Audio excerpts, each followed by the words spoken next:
কথা হল আপোনালোকে যি কি যুক্তি বা কি বিশেষ কাৰণত আপোনালোকে আগন্তুক বিধানসভা নিৰ্বাচনত 34 নং দিবৰীয়া সমষ্টিত অনুসূচিত জাতিৰ বাবে সংৰক্ষিত আসনৰ পৰা এজন অনা অনুসূচিত জাতি ব্যক্তি আপোনালোকে নাম হৈছে আপোনাৰ তপন দাস ওৰফে তপন ডেকা। অতি দুখৰ বিষয়, আজি অসমত 40 লক্ষাধিক অনুসূচিত জাতিৰ লোক থকাৰ পিছতো অনুসূচিত জাতি সংৰক্ষিত আসনৰ পৰা এজন অনা অনুসূচিত জাতি ব্যক্তিক আপোনালোকে নিৰ্বাচনত প্ৰতিদ্বন্দ্বিতা কৰিবৰ কাৰণে যি যুঁজা চলাৰ ব্যৱস্থা গ্ৰহণ কৰিছে। আমি আপোনালোকক ইয়াৰ প্ৰচাৰ মাধ্যমৰ জৰিয়তে আপোনালোকক আমি জনাব বিচাৰিছো যে এইটো এটা অতি গৰিহণাৰ যোগ্য কাম কৰিবৰ কাৰণে আপোনালোকে আগবাঢ়িছে। আজি অসমত প্ৰায় 40 লক্ষাধিক অনুসূচিত জাতিৰ ব্যক্তি আছে। যদি আপোনালোকে এই তপন দাসৰ দৰে ব্যক্তিক যদি অনুসূচিত জাতি প্ৰমাণ পত্ৰ তেওঁ যি জালিয়াতিয়ে সংগ্ৰহ কৰি অনুসূচিত জাতি সংৰক্ষিত পদত আসন অলংকৃত কৰিবৰ কাৰণে যি ব্যৱস্থা গ্ৰহণ কৰিছে, যদি এই ক্ষেত্ৰত আপোনালোকে যদি হাত উজান দিয়ে তেতিয়াহ'লে কিন্তু আজি অতুল বৰা ডেকাক আমি পোনপটীয়াভাৱে আজি ক'ব বিচাৰিছো, আপুনি যিটো বোকাখাট সমষ্টিৰ পৰা প্ৰতিনিধিত্ব কৰিব আগন্তুক যি বিধানসভা নিৰ্বাচনত, তাত কিন্তু গৰিষ্ঠ সংখ্যক ভোটাৰ কিন্তু অসমৰ অনুসূচিত জাতি ভোটাৰ কিন্তু যথেষ্ট আছে। তাত কিন্তু আমি প্ৰত্যুত্তৰ দিবৰ কাৰণে কিন্তু অসমৰ অনুসূচিত জাতিৰ ৰাইজ কিন্তু আগবাঢ়ি আহিব। সেই কথাটো কিন্তু আমি আপোনালোকৰ প্ৰচাৰ মাধ্যমৰ জৰিয়তে জনাব বিচাৰিছো। আৰু আমাৰ কেশৱ মহন্ত ডাঙৰীয়াই এই ক্ষেত্ৰত কিন্তু যথেষ্ট অসুবিধাৰ সন্মুখীন হ'বলগীয়া হ'ব। যদি তপন ডেকাক যদি দিয়ে, যিজন তপন ডেকা 1977 চনত তেওঁ আজি জন্মগ্ৰহণ কৰা এজন ব্যক্তি, তেওঁ ক্লাছ 5ত যেতিয়া পঢ়া শুনা কৰিছিলে, এই পঢ়া শুনা কৰোঁতে তেওঁ ক্লাছ 5ত 1987 যেতিয়া পঢ়া শুনা কৰিছিলে, ক্লাছ 5ত থাকোঁতে তেওঁ যিটো চাবকাষ্ট লিখিব লাগে শিক্ষাগত অৰ্হতাত আজি এজন যিকোনো এজন ছাত্ৰই যেতিয়া শিক্ষা গ্ৰহণ কৰিবৰ কাৰণে আগবাঢ়ি আহে, তেওঁ শিক্ষাগত বা জাতিৰ কথাখিনি তাত উল্লেখ কৰিবলগীয়া হয়। শিক্ষাগত গ্ৰহণ কৰিব আহোঁতে তাত কিন্তু তেওঁ এজন OBC সাধাৰণ শ্ৰেণীৰ কথা তাত উল্লেখ কৰা হৈছে। OBC বুলি তাত উল্লেখ আছে, কিন্তু সেই ব্যক্তিজনে 1987 চনত ক্লাছ 5ত যেতিয়া পঢ়া শুনা কৰিছিলে, তাত কিন্তু অনুসূচিত জাতি অন্যান্য পিছপৰা শ্ৰেণীৰ কথা তাত উল্লেখ কৰা হৈছে। কিন্তু তেওঁ আজি কি ভিত্তি আজি 2025 বৰ্ষত অনুসূচিত জাতিৰ প্ৰমাণ পত্ৰ তেওঁ আজি সংগ্ৰহ কৰি অনুসূচিত জাতি সংৰক্ষিত আসনত অলংকৃত কৰিবৰ কাৰণে আগবাঢ়ি আহিছে। আজি এই কথাখিনি আমি তথ্য সহকাৰে দাঙি ধৰিছো যে 2025 চনত তেওঁ প্ৰায় 47 বছৰ পিছত তেওঁ আজি অনুসূচিত জাতিৰ প্ৰমাণ পত্ৰ সংগ্ৰহ কৰি অসমৰ প্ৰকৃত অনুসূচিত জাতি খিলঞ্জীয়া লোকক অনুসূচিত জাতি সংৰক্ষিত আসনৰ পৰা বঞ্চিত কৰিবৰ কাৰণে আজি যি প্ৰচেষ্টা হাতত লৈছে, আমি দুইটা সংগঠনে আজি আমাৰ অতুল বৰা ডাঙৰীয়াৰ লগতে কেশৱ মহন্ত ডাঙৰীয়াক আমি জনাব বিচাৰিছো যে তেওঁলোকে যদি এইজন ব্যক্তিক আজি আপোনাৰ তপন ডেকা ওৰফে তপন দাসক যদি তেওঁলোকে প্ৰাতিনিধ্য প্ৰদান কৰে, তেতিয়াহ'লে কিন্তু অসমৰ 40 লক্ষাধিক জনসাধাৰণে অনুসূচিত জাতিৰ ৰাইজে আজি বোকাখাটত আমি কিন্তু তাত আমি যিখিনি আমাৰ অনুসূচিত জাতিৰ ভোটাধিকাৰ আছে, বোকাখাটত কিন্তু আমাৰ মানুহে কিন্তু তাত তেওঁলোকক টাৰ্গেট কৰিব নিশ্চয়। আৰু আমাৰ অতুল বৰা কেশৱ মহন্ত ডাঙৰীয়া যি আছে, কেশৱ মহন্ত ডাঙৰীয়া সমষ্টিটো কিন্তু আমাৰ মানুহে তাত কিন্তু ভোটাধিকাৰৰ ক্ষেত্ৰত তেওঁলোকক যথেষ্টখিনি কষ্টৰ সন্মুখীন হ'বলগীয়া হ'ব। এইখিনি কথা এইকাৰণে জনাইছো যাতে তেওঁলোকে আমাৰ মানুহখিনি সদায় ভোট বেংক হিচাপে ব্যৱহাৰ কৰি আহিলে নহ'ব। আজি শাসনাধিষ্ঠ চৰকাৰখনৰ দিনতো আমি দেখিবলৈ পাইছো বেদৰবত পাঠকৰ দৰে এজন অনা অনুসূচিত জাতি ব্যক্তিয়ে হাজো সমষ্টিৰ পৰা তেওঁ প্ৰতিনিধিত্ব কৰিবৰ কাৰণে যি আজি কুচকাৱাজ চলাইছে। আজি আমাৰ অসমৰ মুখ্যমন্ত্ৰী ডাঙৰীয়াক আমি এইটো কথা আহ্বান জনাম, তেওঁ আজি অসমৰ জনসাধাৰণৰ উন্নয়নৰ কাৰণে কাম কাজ কৰি আহিছে আৰু সেই ক্ষেত্ৰত আমি তেওঁলোকক আমি ধন্যবাদ জনাইছো। কিন্তু এনেকুৱা ধৰণৰ যদি কাম কাজ কৰিবৰ কাৰণে আজি বেদৰবত পাঠকৰ দৰে হাজো শুৱালকুছি হাজো সমষ্টিৰ পৰা কোনোদিনে অনুসূচিত জাতি হৈ চিন্তা চৰ্চা নথকা জাতি হৈ আজিলৈকে এষাৰ মাত নমতা এজন অনা অনুসূচিত জাতি ব্যক্তিয়ে অনুসূচিত জাতিৰ প্ৰমাণ পত্ৰ সংগ্ৰহ কৰি আজি হাজো সমষ্টিৰ পৰা প্ৰতিনিধিত্ব কৰিবৰ কাৰণে আগবাঢ়িছে।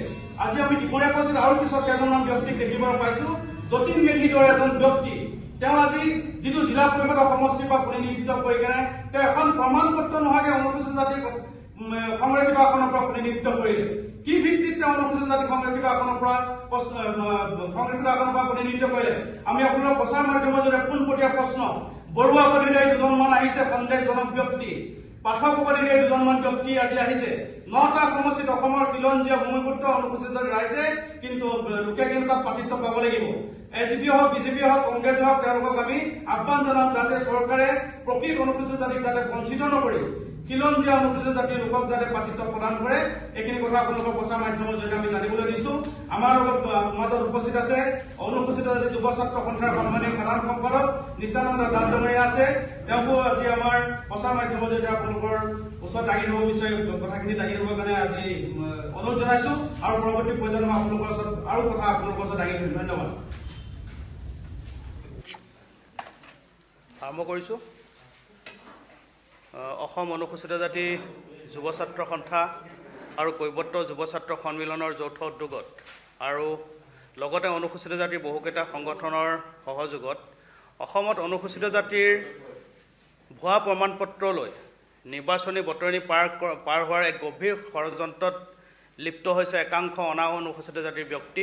এই ক্ষেত্ৰত আজি আমি দুইটা সংগঠনে যৌথ উদ্যোগত দিছপুৰ প্ৰেছ ক্লাবত সংবাদ মেল আয়োজন কৰিছোঁ, গুৱাহাটী প্ৰেছ ক্লাবত। আপোনালোকক দুইটা সংগঠনৰ তৰফৰ পৰা আন্তৰিক ধন্যবাদ আৰু কৃতজ্ঞতা জনাইছোঁ। আপোনালোকে অসমৰ এই সমস্যাসমূহৰ ক্ষেত্ৰত বহলভাৱে প্ৰচাৰ কৰি আহিছে। আজিও প্ৰচাৰ কৰিবৰ কাৰণে আপোনালোকে অহাৰ বাবে আমি ধন্যবাদ আৰু কৃতজ্ঞতা জনাইছোঁ। কথা হ'ল আজি আমি অনুসূচিত জাতিৰ ভুৱা প্ৰমাণপত্ৰ লৈ নিৰ্বাচনী বতৰণি পাৰ হোৱাৰ যি যুঁজা চলাইছে, আজি আমি আপোনালোকৰ প্ৰচাৰ মাধ্যমৰ জৰিয়তে অসমৰ অনুসূচিত জাতিৰ অসম অনুসূচিত জাতি যুৱ ছাত্ৰ সন্থা আৰু কৈৱৰ্ত যুৱ ছাত্ৰ সন্মিলন দুইটা সংগঠনৰ যৌথ উদ্যোগত আজি আমি অসম গণ পৰিষদৰ যি সভাপতি আছে সন্মানীয় সভাপতি অতুল বৰা ডাঙৰীয়া আৰু কেশৱ মহন্ত ডাঙৰীয়াক আমি আপোনালোকৰ প্ৰচাৰ মাধ্যমৰ জৰিয়তে পোনপটীয়াভাৱে তেওঁলোকলৈ আমি প্ৰশ্ন উপস্থাপন কৰিব বিচাৰিছোঁ। কথা হ'ল আপোনালোকে কি যুক্তিত বা কি বিশেষ কাৰণত আপোনালোকে আগন্তুক বিধানসভা নিৰ্বাচনত 34 নং ডিমৰীয়া সমষ্টিত অনুসূচিত জাতিৰ বাবে সংৰক্ষিত আসনৰ পৰা এজন অনা অনুসূচিত জাতি ব্যক্তি আপোনালোকে নাম হৈছে আপোনাৰ তপন দাস ওৰফে তপন ডেকা। অতি দুখৰ বিষয়, আজি অসমত 40 লক্ষাধিক অনুসূচিত জাতিৰ লোক থকাৰ পিছতো অনুসূচিত জাতি সংৰক্ষিত আসনৰ পৰা এজন অনা অনুসূচিত জাতি ব্যক্তিক আপোনালোকে নিৰ্বাচনত প্ৰতিদ্বন্দ্বিতা কৰিবৰ কাৰণে যি যুঁজা চলাৰ ব্যৱস্থা গ্ৰহণ কৰিছে, আপুনি আপোনালোকক ইয়াৰ প্ৰচাৰ মাধ্যমৰ জৰিয়তে আপোনালোকক আমি জনাব বিচাৰিছোঁ যে এইটো এটা অতি গৰিহণাৰ যোগ্য কাম কৰিবৰ কাৰণে আপোনালোকে আগবাঢ়িছে। আজি অসমত প্ৰায় 40 লক্ষাধিক অনুসূচিত জাতিৰ ব্যক্তি আছে। যদি আপোনালোকে এই তপন দাসৰ দৰে ব্যক্তিক যদি অনুসূচিত জাতি প্ৰমাণপত্ৰ তেওঁ যি জালিয়াতিৰে সংগ্ৰহ কৰি অনুসূচিত জাতি সংৰক্ষিত পদত আসন অলংকৃত কৰিবৰ কাৰণে যি ব্যৱস্থা গ্ৰহণ কৰিছে, যদি এই ক্ষেত্ৰত আপোনালোকে যদি হাত উজান দিয়ে তেতিয়াহ'লে কিন্তু আজি অতুল বৰা ডাঙাক আমি পোনপটীয়াভাৱে আজি ক'ব বিচাৰিছোঁ, আপুনি যিটো বোকাখাট সমষ্টিৰ পৰা প্ৰতিনিধিত্ব কৰিব আগন্তুক যি বিধানসভা নিৰ্বাচনত, তাত কিন্তু গৰিষ্ঠ সংখ্যক ভোটাৰ কিন্তু অসমৰ অনুসূচিত জাতি ভোটাৰ কিন্তু যথেষ্ট আছে। তাত কিন্তু আমি প্ৰত্যুত্তৰ দিবৰ কাৰণে কিন্তু অসমৰ অনুসূচিত জাতিৰ ৰাইজ কিন্তু আগবাঢ়ি আহিব। সেই কথাটো কিন্তু আমি আপোনালোকৰ প্ৰচাৰ মাধ্যমৰ জৰিয়তে জনাব বিচাৰিছোঁ। আৰু আমাৰ কেশৱ মহন্ত ডাঙৰীয়াই এই ক্ষেত্ৰত কিন্তু যথেষ্ট অসুবিধাৰ সন্মুখীন হ'বলগীয়া হ'ব। যদি তপন ডেকাক যদি দিয়ে, যিজন তপন ডেকাই 1977 চনত তেওঁ আজি জন্মগ্ৰহণ কৰা এজন ব্যক্তি, তেওঁ ক্লাছ 5ত যেতিয়া পঢ়া শুনা কৰিছিলে, এই পঢ়া শুনা কৰোঁতে তেওঁ ক্লাছ 5ত 1987ত যেতিয়া পঢ়া শুনা কৰিছিলে, ক্লাছ 5ত থাকোঁতে তেওঁ যিটো চাবকাষ্ট লিখিব লাগে শিক্ষাগত অৰ্হতাত, আজি যিকোনো এজন ছাত্ৰই যেতিয়া শিক্ষা গ্ৰহণ কৰিবৰ কাৰণে আগবাঢ়ি আহে তেওঁ শিক্ষাগত বা জাতিৰ কথাখিনি তাত উল্লেখ কৰিবলগীয়া হয়। শিক্ষাগত অৰ্হন কৰিব আহোঁতে তাত কিন্তু তেওঁ এজন OBC সাধাৰণ শ্ৰেণীৰ কথা তাত উল্লেখ কৰা হৈছে। OBC বুলি তাত উল্লেখ আছে, কিন্তু সেই ব্যক্তিজনে 1987 চনত ক্লাছ 5ত যেতিয়া পঢ়া শুনা কৰিছিলে, তাত কিন্তু অনুসূচিত জাতি অন্যান্য পিছপৰা শ্ৰেণীৰ কথা তাত উল্লেখ কৰা হৈছে। কিন্তু তেওঁ আজি কি ভিত্তিত আজি 2025 বৰ্ষত অনুসূচিত জাতিৰ প্ৰমাণপত্ৰ তেওঁ আজি সংগ্ৰহ কৰি অনুসূচিত জাতি সংৰক্ষিত আসনত অলংকৃত কৰিবৰ কাৰণে আগবাঢ়ি আহিছে। আজি এই কথাখিনি আমি তথ্য সহকাৰে দাঙি ধৰিছোঁ যে 2025 চনত তেওঁ প্ৰায় 47 বছৰ পিছত তেওঁ আজি অনুসূচিত জাতিৰ প্ৰমাণপত্ৰ সংগ্ৰহ কৰি অসমৰ প্ৰকৃত অনুসূচিত জাতি খিলঞ্জীয়া লোকক অনুসূচিত জাতি সংৰক্ষিত আসনৰ পৰা বঞ্চিত কৰিবৰ কাৰণে আজি যি প্ৰচেষ্টা হাতত লৈছে, আমি দুইটা সংগঠনে আজি আমাৰ অতুল বৰা ডাঙৰীয়াৰ লগতে কেশৱ মহন্ত ডাঙৰীয়াক আমি জনাব বিচাৰিছোঁ যে তেওঁলোকে যদি এইজন ব্যক্তিক আজি আপোনাৰ তপন ডেকা ওৰফে তপন দাসক যদি তেওঁলোকে প্ৰাৰ্থিত্ব প্ৰদান কৰে, তেতিয়াহ'লে কিন্তু অসমৰ 40 লক্ষাধিক জনসাধাৰণে অনুসূচিত জাতিৰ ৰাইজে আজি বোকাখাটত আমি কিন্তু তাত আমি যিখিনি আমাৰ অনুসূচিত জাতিৰ ভোটাধিকাৰ আছে, বোকাখাটত কিন্তু আমাৰ মানুহে কিন্তু তাত তেওঁলোকক টাৰ্গেট কৰিব নিশ্চয়। আৰু আমাৰ অতুল বৰা কেশৱ মহন্ত ডাঙৰীয়া যি আছে, কেশৱ মহন্ত ডাঙৰীয়া সমষ্টিটো কিন্তু আমাৰ মানুহে তাত কিন্তু ভোটাধিকাৰৰ ক্ষেত্ৰত তেওঁলোকক যথেষ্টখিনি কষ্টৰ সন্মুখীন হ'বলগীয়া হ'ব। এইখিনি কথা এইটো কাৰণে জনাইছোঁ যাতে তেওঁলোকে আমাৰ মানুহখিনিক সদায় ভোট বেংক হিচাপে ব্যৱহাৰ কৰি আহিলে নহ'ব। আজি শাসনাধিষ্ঠ চৰকাৰখনৰ দিনতো আমি দেখিবলৈ পাইছোঁ বেদব্ৰত পাঠকৰ দৰে এজন অনুসূচিত জাতি ব্যক্তিয়ে হাজো সমষ্টিৰ পৰা তেওঁ প্ৰতিনিধিত্ব কৰিবৰ কাৰণে যি আজি কুচকাৱাজ চলাইছে। আজি আমাৰ অসমৰ মুখ্যমন্ত্ৰী ডাঙৰীয়াক আমি এইটো কথা আহ্বান জনাম, তেওঁ আজি অসমৰ জনসাধাৰণৰ উন্নয়নৰ কাৰণে কাম কাজ কৰি আহিছে আৰু সেই ক্ষেত্ৰত আমি তেওঁলোকক আমি ধন্যবাদ জনাইছোঁ। কিন্তু এনেকুৱা ধৰণৰ যদি কাম কাজ কৰিবৰ কাৰণে আজি বেদব্ৰত পাঠকৰ দৰে হাজো শুৱালকুছি হাজো সমষ্টিৰ পৰা কোনোদিনে অনুসূচিত জাতিৰ হৈ চিন্তা চৰ্চা নথকা জাতি হৈ আজিলৈকে এষাৰো মাত নমতা এজন অনুসূচিত জাতি ব্যক্তিয়ে অনুসূচিত জাতিৰ প্ৰমাণ পত্ৰ সংগ্ৰহ কৰি আজি হাজো সমষ্টিৰ পৰা প্ৰতিনিধিত্ব কৰিবৰ কাৰণে আগবাঢ়িছে। আজি আমি ডিমৰীয়া সমষ্টিত আৰু কেইজনমান ব্যক্তিক দেখিবলৈ পাইছোঁ। যতীন মেধিৰ দৰে এজন ব্যক্তি, তেওঁ আজি যিটো জিলা পৰিষদৰ সমষ্টিৰ পৰা প্ৰতিনিধিত্ব কৰি কেনে তেওঁ এখন প্ৰমাণ পত্ৰ নোহোৱাকৈ অনুসূচিত জাতিৰ সংৰক্ষিত আসনৰ পৰা প্ৰতিনিধিত্ব কৰিলে। কি ভিত্তিত তেওঁ অনুসূচিত জাতি সংৰক্ষিত আসনৰ পৰা প্ৰতিনিধিত্ব কৰিলে? আমি আপোনালোক প্ৰচাৰ মাধ্যমৰ জৰিয়তে পোনপটীয়া প্ৰশ্ন, বৰুৱা উপাধিধাৰী দুজনমান আহিছে সন্দেহজনক ব্যক্তি, পাঠক উপাধিধাৰী দুজনমান ব্যক্তি আজি আহিছে। 9টা সমষ্টিত অসমৰ খিলঞ্জীয়া ভূমিপুত্ৰ অনুসূচিত জাতি ৰাইজে কিন্তু লোকে কিন্তু তাত প্ৰাৰ্থিত্ব পাব লাগিব। AGP হওক BJP হওক কংগ্ৰেছে হওক তেওঁলোকক আমি আহ্বান জনাম যাতে চৰকাৰে প্ৰকৃত অনুসূচিত জাতিক যাতে বঞ্চিত নকৰি খিলঞ্জীয়া অনুসূচিত জাতিৰ লোকক যাতে প্ৰাৰ্থিত্ব প্ৰদান কৰে। এইখিনি কথা আপোনালোকৰ প্ৰচাৰ মাধ্যমৰ জৰিয়তে আমি জানিবলৈ দিছোঁ।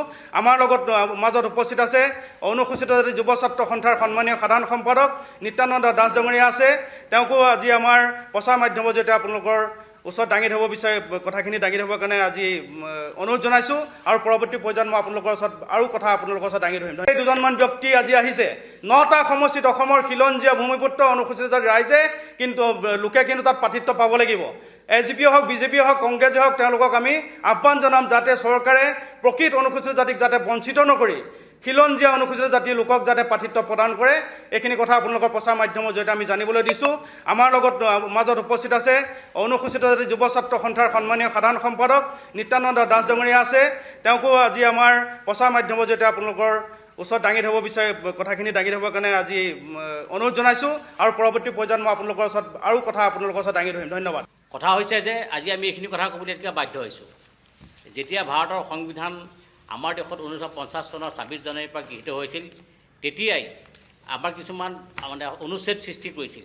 সেই অনুচ্ছেদ অনুসৰি 340 অনুচ্ছেদত সংবিধানত লিখা আছে যে যিসকল লোক ছ'চিয়েলি আৰু এডুকেশ্যনেলি সামাজিকভাৱে আৰু শিক্ষাগতভাৱে যিসকল পিছপৰা সেইসকল লোকৰ বাবে এডুকেশ্যন বা সংৰক্ষণ দিছিল।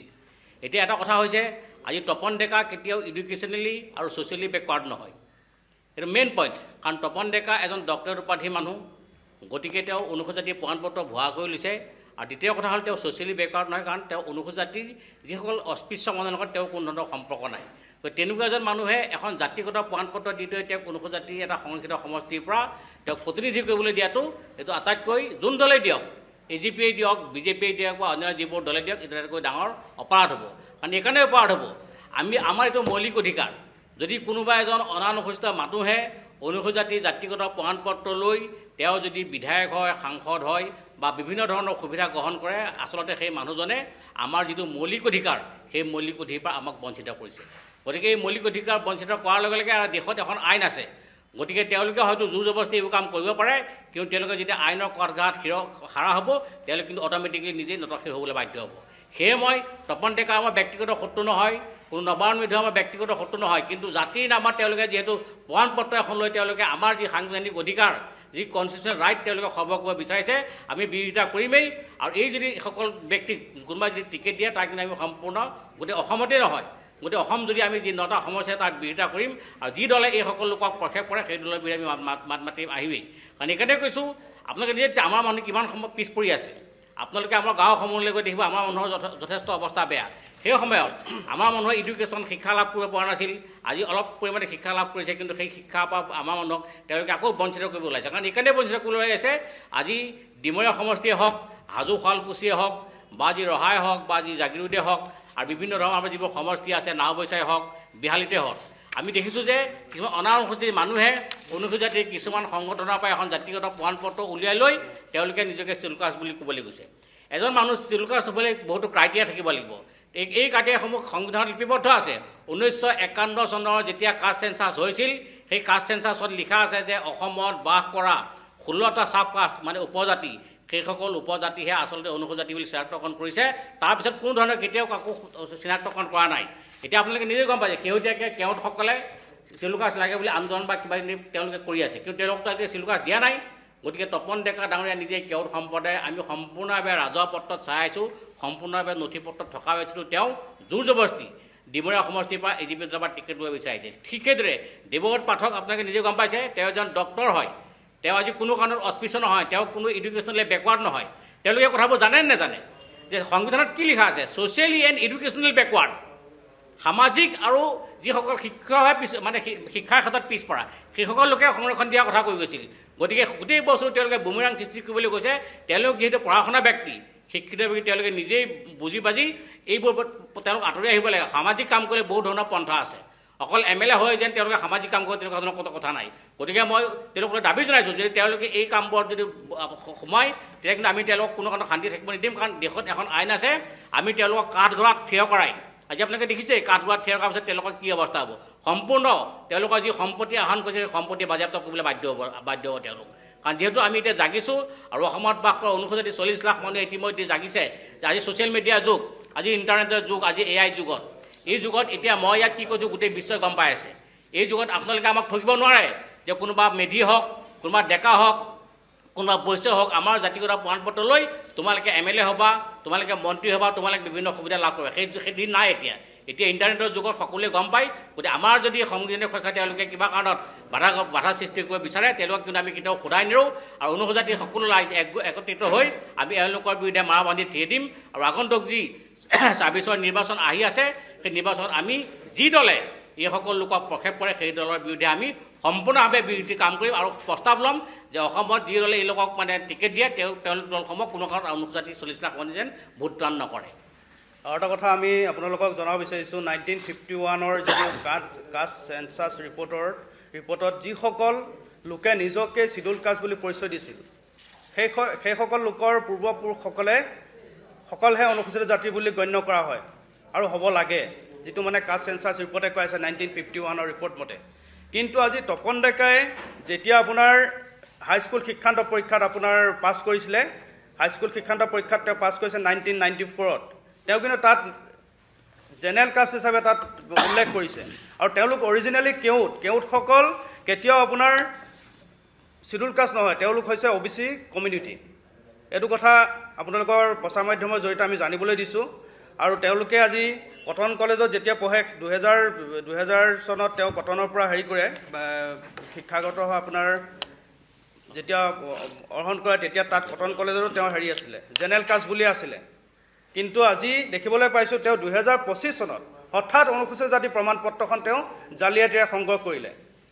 এই ক্ষেত্ৰত আমি অনুসূচিত জাতি পৰিষদৰ যিসকল গুৰু দায়িত্বত আছে, ভৱেন ভৰালী আৰু দীপাংকৰ হাজৰিকাৰ দৰে আমি ব্যক্তিসকলক আমি আপোনালোকৰ প্ৰচাৰ মাধ্যমৰ জৰিয়তে কঠোৰ ভাষাৰে গৰিহণা দিছোঁ। তেওঁলোকৰ আজি সোপাদিলা নীতিৰ বাবে আজি অনা অনুসূচিত জাতিৰ ব্যক্তিয়ে অনুসূচিত জাতিৰ প্ৰমাণপত্ৰ সংগ্ৰহ কৰি আজি তেওঁলোকে নিৰ্বাচনীত অৱতীৰ্ণ হ'বৰ কাৰণে আগবাঢ়ি আহিছে। আজি ভৱেন ভৰালী আৰু নিত্যানন্দ আপোনাৰ যিজন আছে আপোনাৰ দীপাংকৰ হাজৰিকা, তেওঁলোকে এই ব্যক্তিজনৰ ওপৰত অতি শীঘ্ৰে ব্যৱস্থা গ্ৰহণ কৰিব লাগে। আৰু তপন ডেকাৰ কথা এইটো কাৰণে আমি আজি আপোনালোকক জনাব বিচাৰিছোঁ, তেওঁ যদি অনুসূচিত জাতিৰ প্ৰকৃত যদি ব্যক্তি হোৱা হ'লে তেওঁ কেভিয়েটত কেতিয়াও নাযায়। তেওঁ কেভিয়েট এইটো কাৰণে কৈছে যে অনুসূচিত জাতিৰ লোকে কোনো ধৰণৰ আইন কানুনত যাতে তেওঁৰ ওপৰত যাতে কোনো ধৰণৰ ওজৰাপতি কৰিব নোৱাৰে, কেছ ফাইল কৰিব নোৱাৰে, তেওঁ কেভিয়েট কৰি কেনে আজি তেওঁ সেনেকুৱা ধৰণৰ ব্যৱস্থা কৰি ৰাখিছে। আজি যিসকল অনা অনুসূচিত যে ভুৱা ব্যক্তি আছে তেওঁলোককো আমি কঠোৰ ভাষাৰে সকীয়াই দিছোঁ যে কেভিয়েট দিলে নহ'ব, এটা পিৰিয়ড থাকে কেভিয়েটৰ এটা পিৰিয়ড থাকে, তাৰপিছত তেওঁ ক'ত খাৰি যাব। আমি হাইকোৰ্ট নালাগে সুপ্ৰিম কোৰ্ট কৰিম অনুসূচিত জাতিৰ আজি কৈৱৰ্ত যুৱ ছাত্ৰ সন্মিলনৰ লগতে অসম অনুসূচিত জাতি যুৱ ছাত্ৰ সন্থাই আজি আমাৰ যিটো আমাৰ অনুসূচিত জাতি পৰিষদ আছে, জাতি পৰিষদে এই ক্ষেত্ৰত চোকা দৃষ্টি ৰাখিব লাগিব। কেভিয়েট দিলে যে তেওঁ বাচি যাব নোৱাৰে, এইটো কথা স্পষ্ট কথা।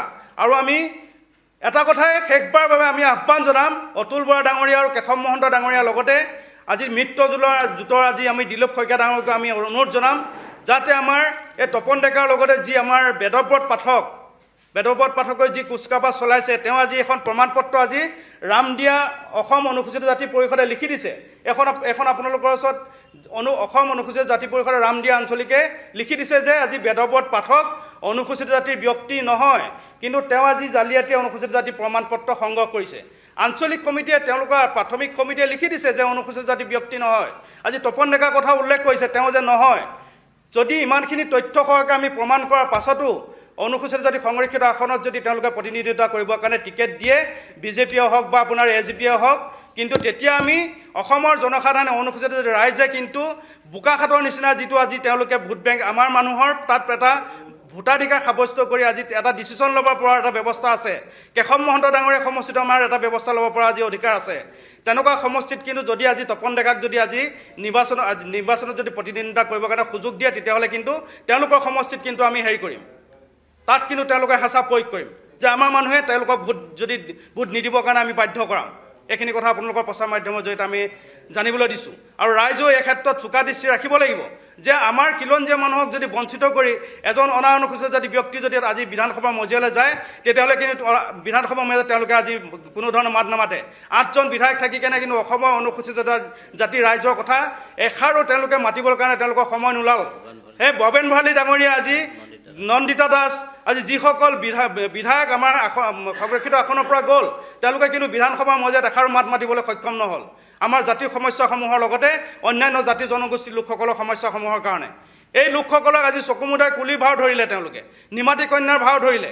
এই লোকসকলৰ যি আজি চিন্তা চৰ্চা, তেওঁলোকে যে জাতি উন্নতি কৰিব ভৱেন ভৰালীৰ দৰে, নন্দিতা দাসৰ দৰে আজি যিসকল প্ৰতিনিধি 8জন প্ৰতিনিধি, এইবাৰ 9জন প্ৰতিনিধি যাব, এই 9জন প্ৰতিনিধি যাতে অসমৰ খিলঞ্জীয়া অনুসূচিত জাতিৰ লগতে অসমৰ বিভিন্ন জাতি জনগোষ্ঠীৰ লোকৰ কথা যাতে উপস্থাপন কৰিব পাৰে, যাতে এজন প্ৰকৃত অনুসূচিত জাতি ব্যক্তিয়ে যাত প্ৰতিনিধিত্ব কৰিবৰ কাৰণে সুবিধা পাবৰ কাৰণে আমি দুয়োটা সংগঠনৰ লগতে অসমৰ জনসাধাৰণৰ অনুসূচিত জাতি ৰাইজৰ হৈ আমি প্ৰচাৰ মাধ্যমৰ জৰিয়তে আমি দাবী জনাইছোঁ। যদি কি ক'লে দলকেইটাৰ ওপৰত আমি দিয়া হৈছে, দিছোঁ, আগত দিছোঁ, দিয়া হৈছে, হয়। তেওঁলোকে একো দিয়া নাই, ৰিপ্লাই দিয়া নাই। কিন্তু আমি তেওঁলোকক এবাৰ লাষ্ট শেহতীয়াকৈ অহা কাইলৈ আমি তেওঁলোকক দিম। আমাৰ দিলীপ শইকীয়া ডাঙৰীয়াকো দিয়া হ'ব, কেশৱ মহন্তক দিয়া হ'ব, অতুল বৰা ডাঙৰীয়াক দিয়া হ'ব, বিৰোধী যিখিনি দল আছে তেওঁলোককো দিয়া হ'ব, যাতে কোনো দলে আজি অকল এজিপি দলেই নহয়, বিজেপি দলেই নহয়, কংগ্ৰেছ দলতো আমি সন্দেহজনক ব্যক্তি দেখিবলৈ পাইছোঁ। আজি বৰুৱা উপাধিধাৰী কোনোদিনে আমি দেখা নাপাওঁ তেওঁলোকক যে আমি জাতিৰ কাৰণে কাম কৰা কোনো চিন্তা চৰ্চা নথকা ব্যক্তি, আজি বৰুৱা উপাধিধাৰী ব্যক্তিও আজি আহি ডিমৰা সমষ্টিত প্ৰতিনিধিত্ব কৰিবৰ কাৰণে আগবাঢ়ি আহিছে। আজি আমি দেখিবলৈ পাইছোঁ আপোনাৰ হাজোতো তেনেকুৱা আহিছে, বিহালী সমষ্টিত আহিছে সন্দেহজনক ব্যক্তি। সেইটো কাৰণে আমি জনসাধাৰণক আমি অৱগত কৰিছোঁ। ৰাইজে গম পাব লাগিব যে তেওঁলোকে আজি প্ৰকৃত খিলঞ্জীয়া লোকক বঞ্চিত কৰি অনুসূচিত জাতিৰ লোকক আজি প্ৰাধান্য দিবৰ কাৰণে যুঁজা চলাইছে। ৰাইজে গম পাবৰ কাৰণে আপোনালোকৰ প্ৰচাৰ মাধ্যমৰ জৰিয়তে আমি কথাখিনি অৱগত কৰিছোঁ।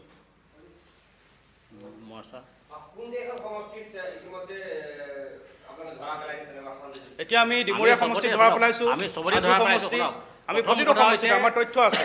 বিজেপি ডিমৰীয়া সমষ্টি, হাজো, আপোনাৰ বিহালী সমষ্টি, তিনিটা। বিহালী সমষ্টিত আপোনাৰ চৰকাৰ বুলি এজন আছে, এইবাৰ প্ৰতিনিধিত্ব কৰিবলৈ আহিছে। সিনহা আহিছে, সিনহা উপাধিধাৰী, দাস উপাধিধাৰী এজন আহিছে। তেওঁলোকৰ তথ্য আমি সংগ্ৰহ কৰিছোঁ। আমি তেওঁলোকক পাৰিলে আমি আইনৰ কাষতো যাম, কম সময়ৰ ভিতৰত আমি আইনৰ কাষত যাম। আমি তিনিটা সমষ্টি তপন ডেকা ওলাই আছে, তপন ডেকা বৰুৱা উপাধিধাৰী আছে, আপোনাৰ যতীন মেধি, এতিয়া শেহতীয়াকৈ যতীন মেধি, পাঠক উপাধিধাৰী আহিছে। সেইসকল লোক হাজো সমষ্টিৰ পৰা আমি ডাক্তৰ বেদব্ৰত পাঠকৰ কথা আমি আপোনালোকৰ ওচৰত অৱগত কৰিলোৱেই, যিজন গেট হস্পিটেলৰ স্বত্বাধিকাৰ। সেইটো কথা আপোনালোক স্পষ্ট ভাষাৰে আমি কৈ দিছোঁ। তেওঁ কথা স্পষ্টকৈ আঞ্চলিকে লিখি দিছে যে ৰামদিয়া আঞ্চলিক অনুসূচিত জাতি পৰিষদে লিখি দিছে তেওঁ যে অনুসূচিত জাতিৰ ব্যক্তি নহয়। ৰামদিয়া আঞ্চলিকে লিখি দিছে জাতি পৰিষদে, স্পষ্টকৈ লিখি দিয়া হৈছে।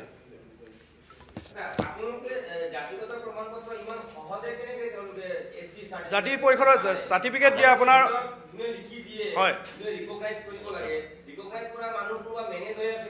নিশ্চয় থাকিব, নিশ্চয় তেওঁলোকে মেনেজ হৈছে, তেওঁলোকে মেনেজ হোৱাৰ কাৰণে জাতি সংকটত আহিছে।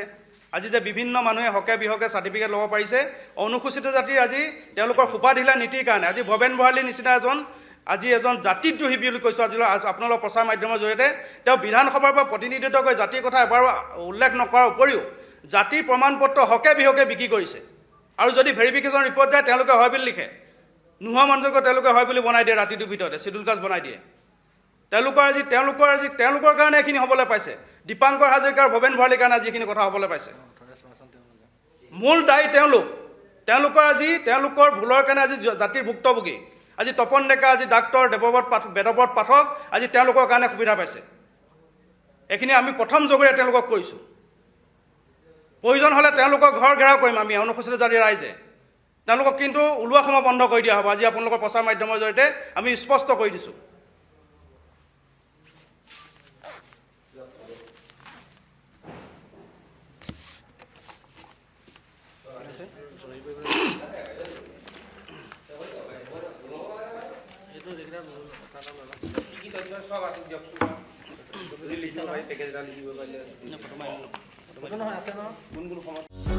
যিকোনো খবৰৰ বাবে যোগাযোগ কৰক আমাৰ এই নম্বৰত 9181 307 221